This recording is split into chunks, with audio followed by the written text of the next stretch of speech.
जय हिंद दोस्तों, एक बार पुनः चंदू कोचिंग क्लासेस में स्वागत है। और आज हम देखेंगे BSc first year inorganic chemistry का unit second chemical bonding part 2, जिसके अंतर्गत हम लोगों ने पिछले वीडियो में संकरण के बारे में पढ़ा और संकरण के अंतर्गत हम लोगों ने sp संकरण को पढ़ लिया था।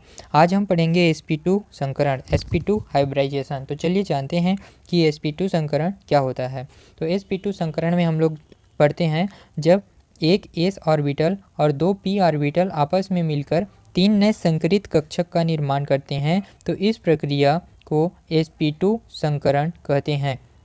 अर्थात इस संकरण में एक s और दो p कक्षक आपस में मिलकर संकरण करते हैं।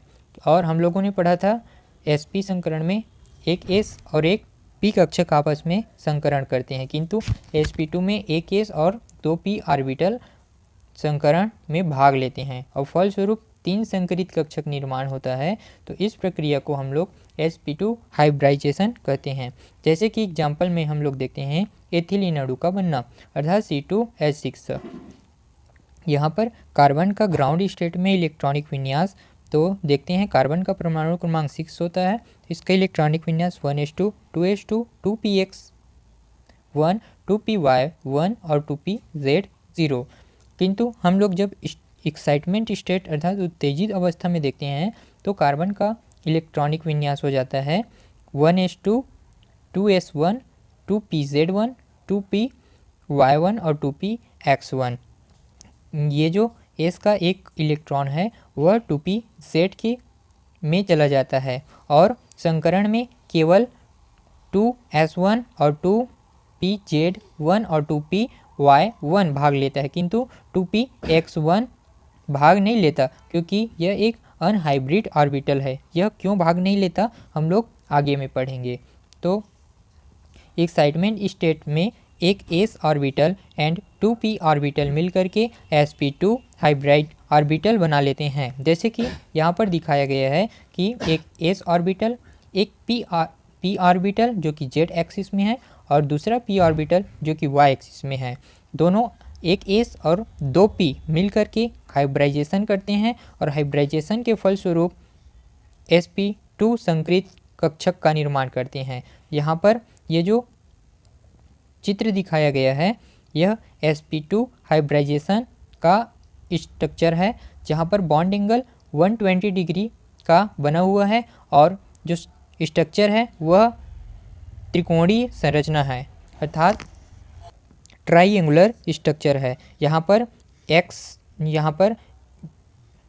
s ऑर्बिटल, p ऑर्बिटल जो कि z एक्सिस में है और p ऑर्बिटल जो कि y एक्सिस में है, तीनों हाइब्रिड करके इस प्रकार से ट्राइएंगुलर स्ट्रक्चर का निर्माण करते हैं, जिसका बॉन्ड एंगल 120 डिग्री होता है। किंतु एक ऑर्बिटल 2px1 जो कि अनहाइब्रिड ऑर्बिटल है, जो कि संकरण में भाग नहीं लेता है।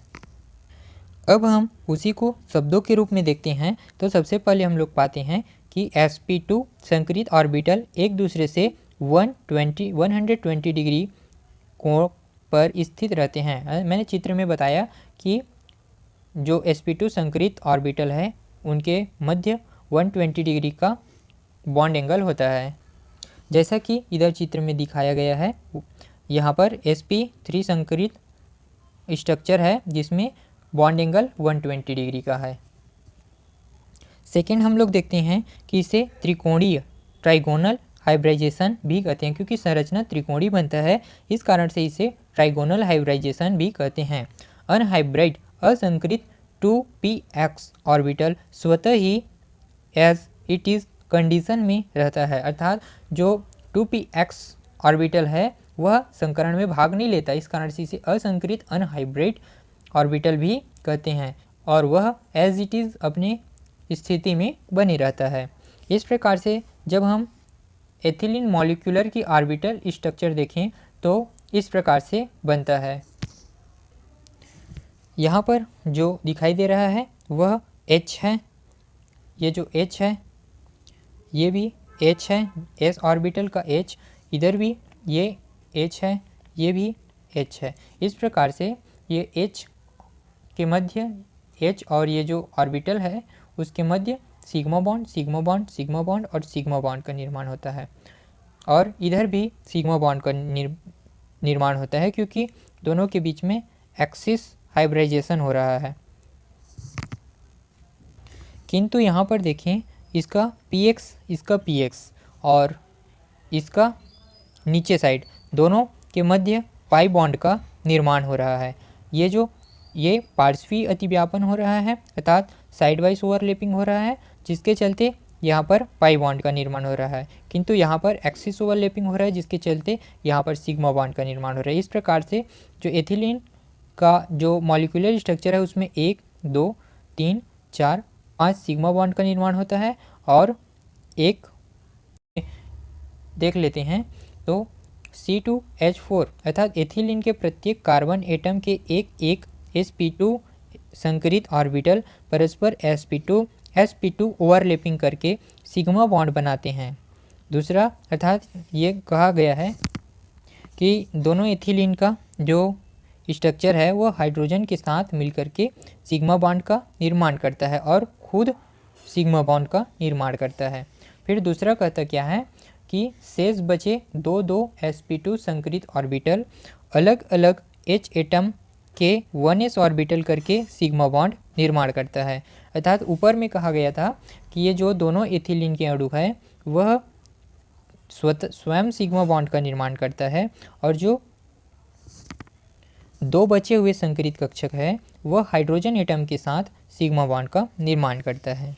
अब हम लोग तीसरा पॉइंट देखते हैं। तो आपस में दोनों कार्बन एटम के असंकरित 2px ऑर्बिटल आपस में ओवरलैपिंग करके पाई बॉन्ड बनाते हैं। अर्थात ये जो चित्र में दिखाया गया है यह s ऑर्बिटल जो कि असंकरित है, अनहाइब्रिड ऑर्बिटल है, जो कि दोनों कार्बन एटम के साथ मिलकर के पाई बॉन्ड का निर्माण करता है। इस प्रकार से हम लोग इसकी संरचना को इस प्रकार से भी देख सकते हैं।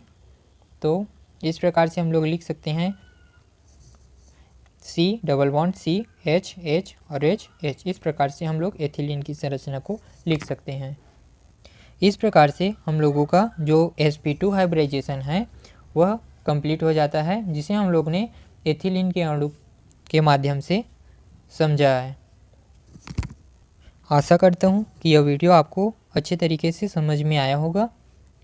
धन्यवाद। BSc से और भी रिलेटेड वीडियो देखने के लिए हमारे YouTube चैनल के प्लेलिस्ट में जाएं और वहां पर आपको क्रम से वीडियो मिल जाएगा। वीडियो के साथ साथ नोट्स भी प्रोवाइड कराया जाता है। धन्यवाद।